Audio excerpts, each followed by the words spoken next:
Hi, this is Jack Butler. Thanks for tuning in. Today's video is what I call an update on Stephen Covey. The late Stephen Covey, you've probably heard of him, author of The 7 Habits of Highly Effective People. He then added another book, which was The 8 Habits of Highly Effective People. He was onto a good thing. The principles in that book are pretty fundamental, rock solid, and profound. And he also has a number of models out there. People have come across Covey in terms of like his time management quadrant. But I want to focus on a particular thing that Covey talked about, which was making your circle of concern and your circle of influence the same. And I'll say that again, the circle of concern, the things that you worry about, and the circle of influence, the things that you can influence, making them the same. And really that teaching was aimed at encouraging people not to worry about things that were outside of their realm of control, and particularly about not worrying about the small things that are outside of your realm of control, not picking up the newspaper and tudding and frowning about a whole set of stuff happening in the world that you actually have no ability or inclination to influence. And I think that's a great teaching. I talk about an update to Covey because I think we are living in an increasingly interconnected and global world. If you're tuning into this video and you follow my stuff, you're probably a globally minded person. You're probably someone that considers themselves at times a global citizen. And in a globalized world, the things that influence you and the things that you can influence are increasingly global.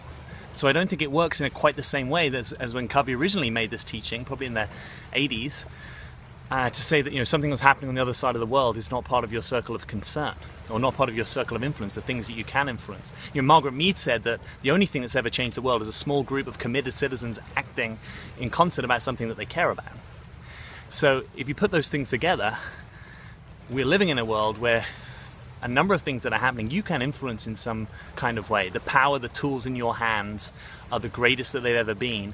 And what we're seeing in the world right now is a maturation of our democratic potential. It's a maturation, a maturity happening of the possibilities we have to live as fully democratized peoples and nations and a globe. I know there's a whole set of political problems. I know there's a massive political polarization and stagnation that's happened, particularly in the US, other parts of the world as well. I'm not debating that.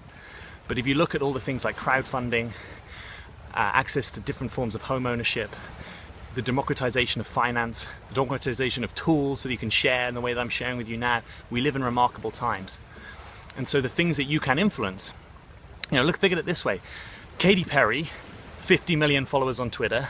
David Cameron, UK Prime Minister, something like 1 to 2 million when I look back in the day. He may have more now. But the platform that people have to create change in the world as global citizens, as activists, as people who care about the fullness of what is unfolding on our world right now, this is an unparalleled time to be in that. Ken Wilber once said, who would you rather have leading? Someone who has an egocentric circle of moral concern or a world-centric circle of moral concern? AKA, would you rather have someone leading who cares purely for themselves in an egocentric way, or who cares in a world-centric way about all people, all life, irrespective of background, sexual orientation, color, ethnicity, religion, beliefs, so on and so forth? And you have that opportunity as well in your life. Do you want to lead an egocentric life on behalf of yourself, or do you want to live a world-centric life where you are operating on behalf of the betterment and the uplifting and the highest potential of all things in the collective? That doesn't mean that you can't honor your own desires and needs. It's a both-and orientation, right? So you need to take care of yourself, you need to take care of your finances, you need to take care of your health, you need to take care of a whole set of things that you uniquely are predisposed and best placed to take care of. And you can do that in the context of caring about something much, much bigger than yourself. So I know that sometimes in the personal growth field, when people get really into naming their desire, they tend to see that as contradictory to contributing something to the whole, or that they conflate those things. And I think there's a distinction between them. Sometimes the things that you really, really desire in the moment are not the things that are most conducive to your long-term health or collective benefit.